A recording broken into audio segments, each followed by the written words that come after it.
चलिए आज हम लोग देखते हैं फोटोसिंथेसिस।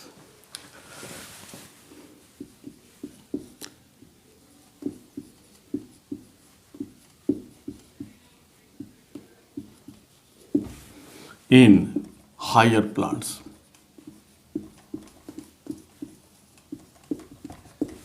ये आज हम लोगों का टॉपिक है। हम लोग पहले भी जानते हैं कि फोटोसिंथेसिस ग्रीन प्लांट्स में होता है।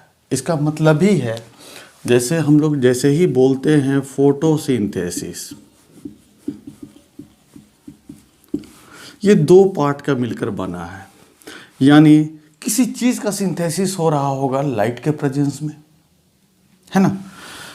लाइट के प्रेजेंस, फोटो मतलब होता है लाइट और सिंथेसिस मतलब होता है सिंथेसिस।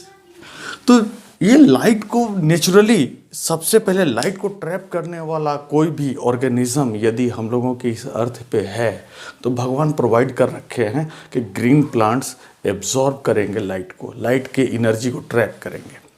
और ये कहा जाए कि दुनिया का बहुत ही इम्पॉर्टेंट ये प्रोसेस है फोटोसिंथेसिस। यदि ये नहीं होता तो हम लोग होते ही नहीं, ये आप भी जानते हैं, 10th तक ये चीज़ को आप पढ़ चुके हैं, है ना। तो synthesis of an organic compound by the green plant in the presence of light, हम लोग कैसे डिफाइन कर सकते हैं कि फोटोसिंथेसिस होता है। हम लोग फोटोसिंथेसिस को क्या डिफाइन कर सकते हैं?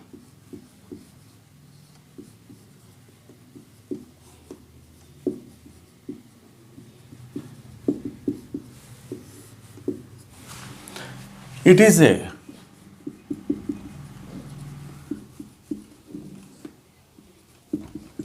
physicochemical process in which green plants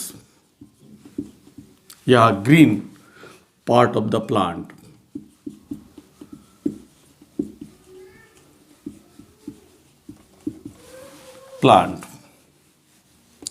synthesize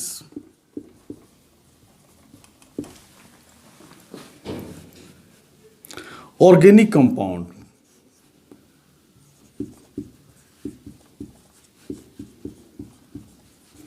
कहा जाए sugar in the presence of light।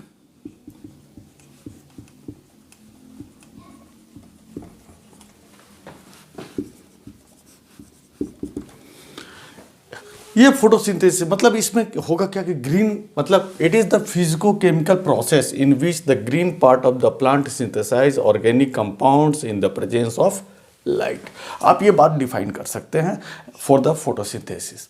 Photosynthesis को डिफाइन करने के लिए, या फिर एक दूसरे ढंग से भी आप कह सकते हैं, एक्चुअली फोटोसिंथेसिस में क्रिएशन होता है। क्रिएशन का मतलब कुछ चीज़ें बनती हैं, है ना।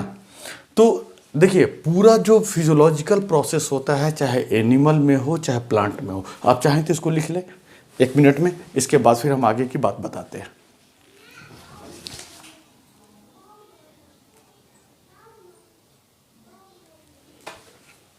है ना। हमको लगता है लिख लिए होंगे। दूसरे ढंग से डिफाइन करें हम तो यही चीज को थोड़ा और प्रिसाइज वे में हम डिफाइन करें तो हम लोग क्या कह सकते हैं? Photosynthesis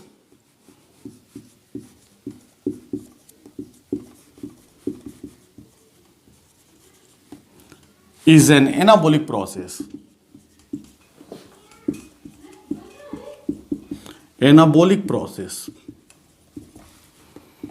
in which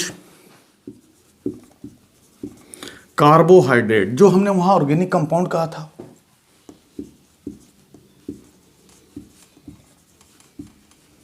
are synthesized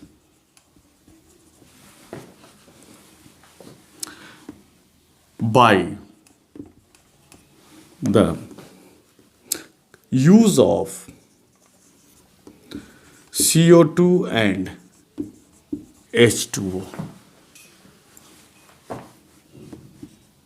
in the green part of the plant. बार बार मैं ग्रीन कह रहा हूं, इसका मतलब वहां क्लोरोप्लास्ट होगा. Green part of the plant,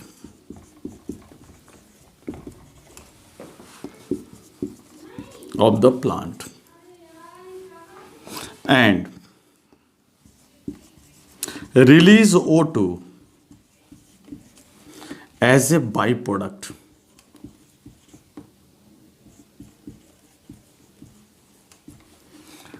इसको आप नोट कर लीजिए, फिर मैं बताता हूं.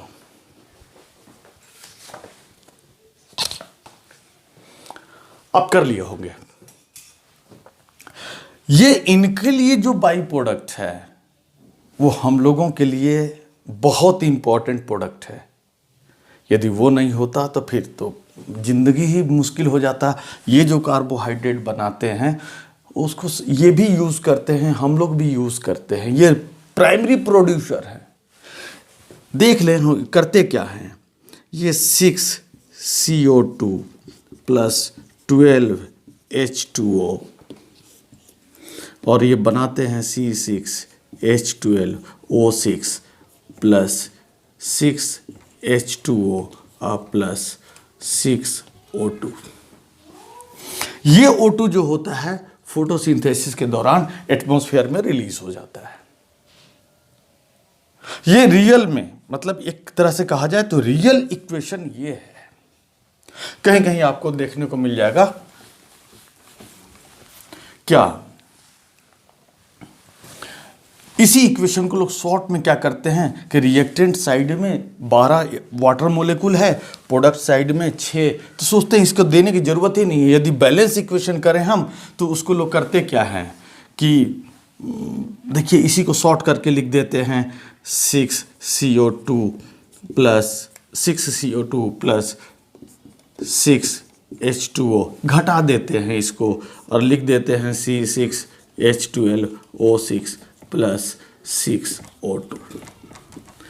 दोनों ही सही है लेकिन ये कहीं ज़्यादा सही है.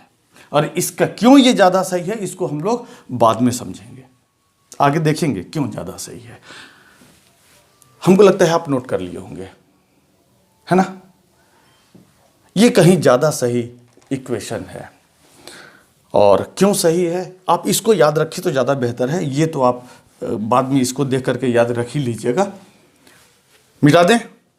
चलिए हम लोग बड़े आराम से पढ़ेंगे, लगातार पढ़ेंगे. मैं आपको वीडियो बना बना करके भेजता रहूँगा और आप देखते जाएंगे, क्योंकि हमें पता है कि आपका मार्च में एग्जामिनेशन है.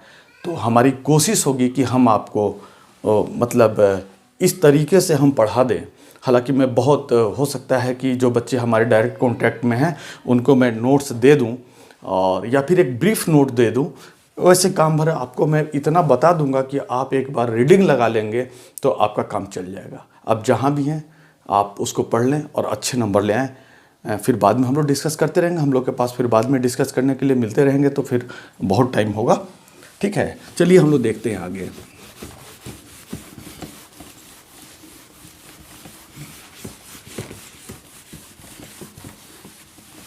ये सबके लिए है, किसी के लिए रिस्ट्रिक्शन नहीं है. चलिए आगे देखते हैं. हमारे मतलब लाइफ में देखा जाए तो फोटोसिंथेसिस का क्या यूटिलाइजेशन है, क्या इंपॉर्टेंस है. भाई बहुत इंपॉर्टेंस है. यानी कहा जाए importance of photosynthesis, importance of photosynthesis.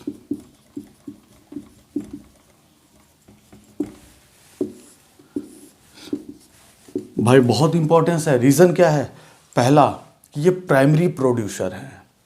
Plants जो हैं वो प्राइमरी प्रोड्यूसर है, मतलब ये धरती पे एनर्जी को ट्रैप करने वाला ये पहले ऐसे प्राणी हैं ग्रीन प्लांट्स जो कि लाइट एनर्जी को क्या करते हैं, ट्रैप करके उसको फूड में कन्वर्ट करते हैं. लाइट एनर्जी को किस में, केमिकल एनर्जी में कन्वर्ट करते हैं.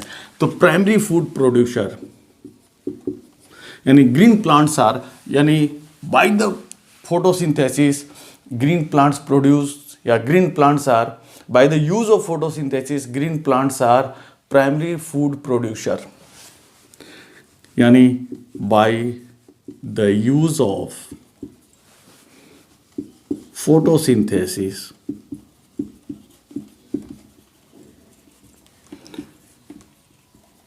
green plants are green plants produce food food produce करते हैं, यानी हम लोग कह सकते हैं green plants are primary producer.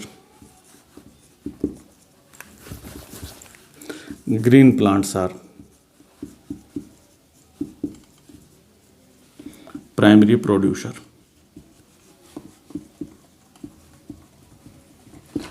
थोड़ा सा भी आप डिस्कम्फर्ट फील ना करें, जो भी हो आप आराम से हमसे पूछ सकते हैं, डायरेक्ट या indirect. Green plants primary producer का मतलब क्या हुआ कि ये एनर्जी, यदि धरती पे कहा जाए कि पहली बार कोई एनर्जी ट्रैप करता है तो वो है plants by the use of photosynthesis.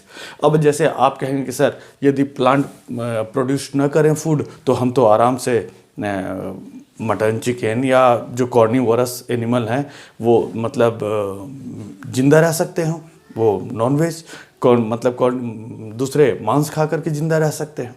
लेकिन फूड चेन में आपको अच्छे से पता है कि वो कभी भी वो फूड चेन उठ करके सीधे बढ़ते बढ़ते आगे यहीं तक पहुंचता है ना।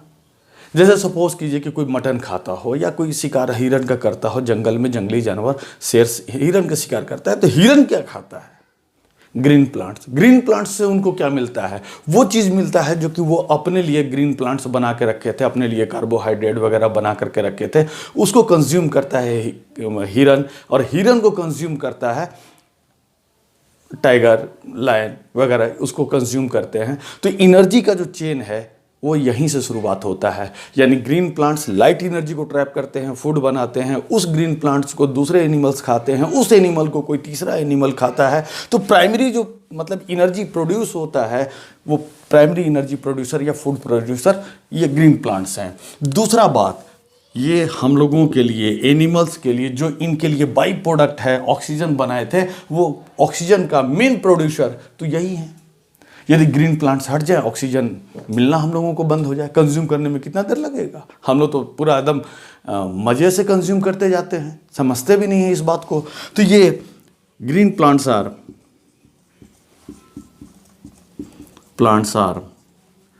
O2 producer. आप ये भी कह सकते हैं एटमॉस्फेयर का प्यूरिफायर यदि कोई है तो ये ग्रीन प्लांट्स हैं by the use of photosynthesis. Clear है यहाँ तक में दिक्कत? अब आगे हम लोग कुछ एक्सपेरिमेंट्स देखेंगे कि आखिर ये पहली बार जब फोटोसिंथेसिस के बारे में लोग पढ़ रहे होंगे तो किस तरीके से स्टडी किए होंगे, क्या क्या ज़रूरत है। हम लोग तो अभी बना बनाया कोई पढ़ के स्टडी करके रिसर्च करके दे दिया है, तो हम लोग क्या करते हैं, आराम से उसको पढ़ लेते हैं और कहते हैं नहीं ऐसा नहीं है वैसा है। लेकिन सोचिए उस ज़माने का जब 1700 ईस्वी में लोगों ने एक्सपेरिमेंट करना शुरू किया होगा और लोग जानते होंगे, दिखता तो होगा कि ये ग्रीन प्लांट कुछ करता है, लेकिन एक्चुअली क्या करता है तब इतनी साइंस की उनको समझ नहीं रही होगी, और एविडेंस के आधार पे वो कुछ लिखना या इसके बारे में जानना चाहते होंगे। तो एविडेंस किस तरीके से डिफरेंट साइंटिस्टों ने कलेक्ट किया, इस चीज़ को देखें, है ना। चलिए हम सीक्वेंस में हम लोग उसको देखते जाएंगे। हमको लगता है कि आप ये देख लिए होंगे क्या इंपॉर्टेंस है। आगे देखते हैं, कुछ एक्सपेरिमेंट्स देखते हैं।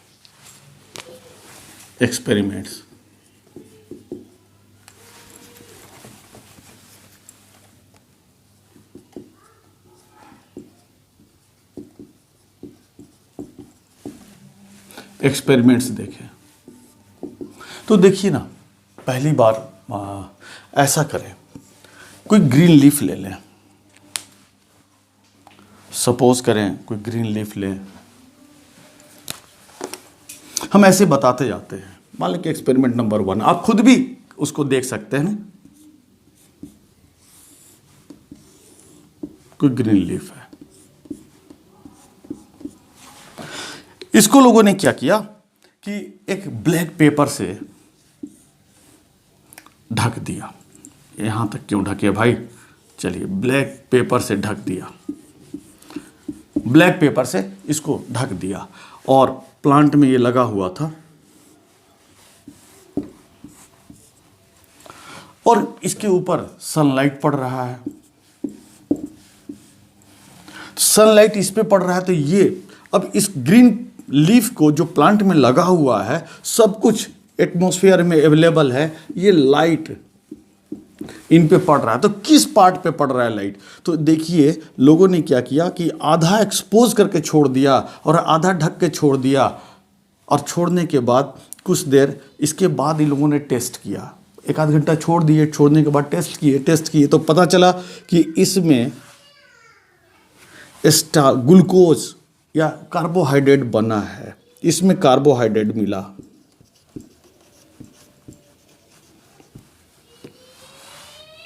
और इसमें जो है नहीं था, नो कार्बोहाइड्रेट।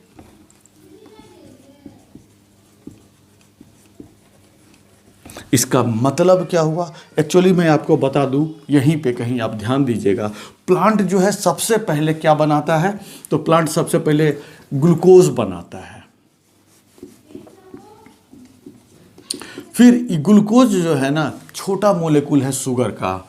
इसके बाद ये साहब क्या करते हैं, स्टार्च धीरे धीरे ये सुक्रोज बनाते हैं, कुछ तो सुक्रोज में कन्वर्ट होते हैं, फिर बाद में जाकर के लंबे समय तक स्टोर होने के लिए स्टार्च में कन्वर्ट हो जाते हैं।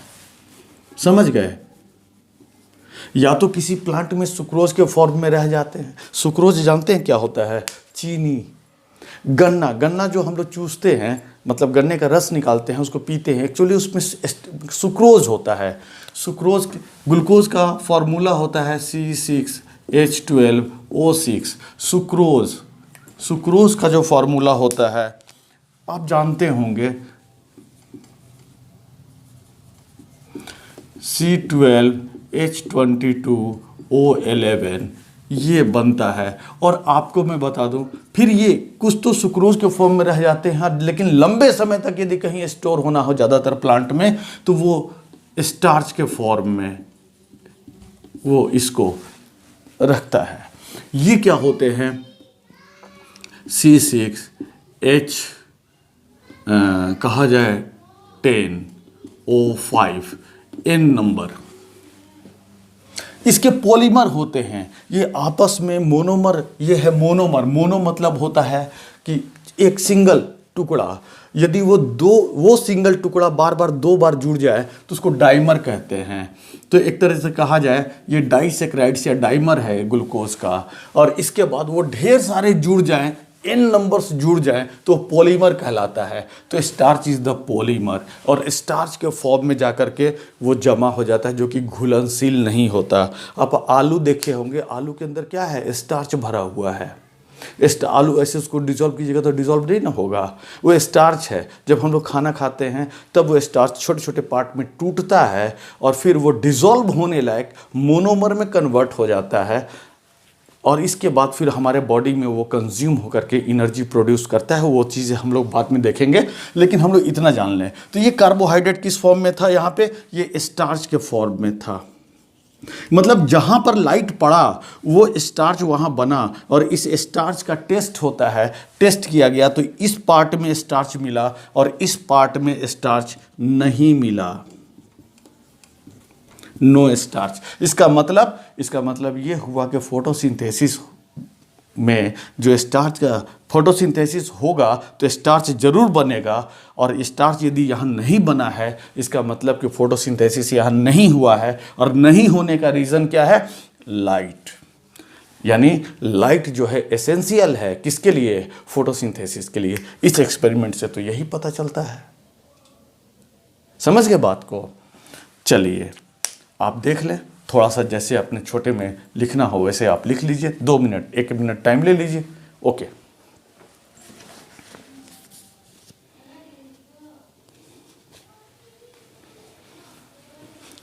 चलिए अब हम देखते हैं, मिटा दें इसको।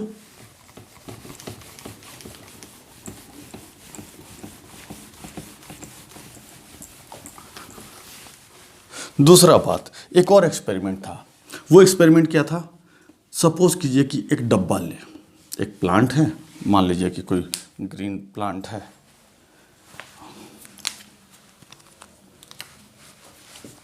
कोई ग्रीन प्लांट है, और यहाँ से कोई लीफ निकला है?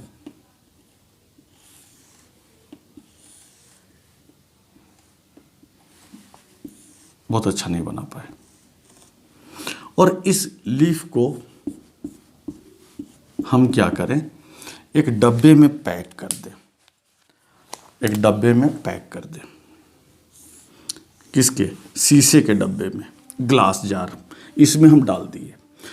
ग्लास जार में लाइट पड़ सकता है, मतलब ग्लास जार में लाइट पड़ेगा,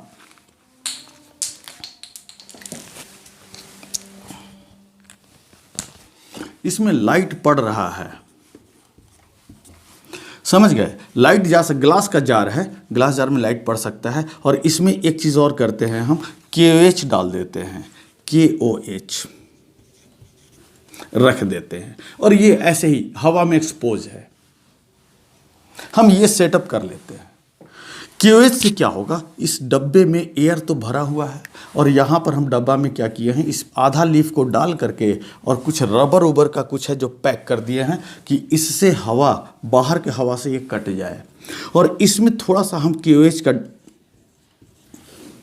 रख दिए, KOH रख दिए। KOH क्या काम करता है कि इस एयर में मौजूद, एयर है, एयर में ऑक्सीजन है, आपको कार्बन डाइऑक्साइड है, नाइट्रोजन है, सब कुछ है। ये KOH की विशेषता क्या है कि वो हवा से क्या खींच ले जाता है, तो हवा से ये CO2 को खींच के एब्जॉर्ब कर लेता है। KOH कैसे एब्जॉर्ब करता है, तो हम आपको बता दें, KOH जो है वो CO2 से रिएक्शन करके K2CO3 बना देगा, और प्लस K2CO3 प्लस H2O बना देगा।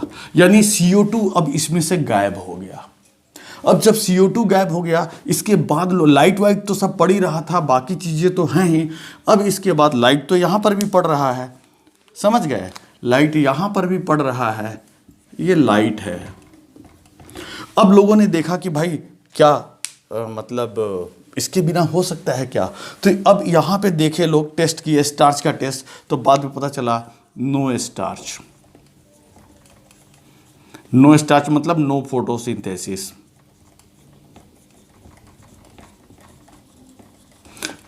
और यहाँ पे स्टार्च मिला, यानी यहाँ स्टार्च था, स्टार्च मिला।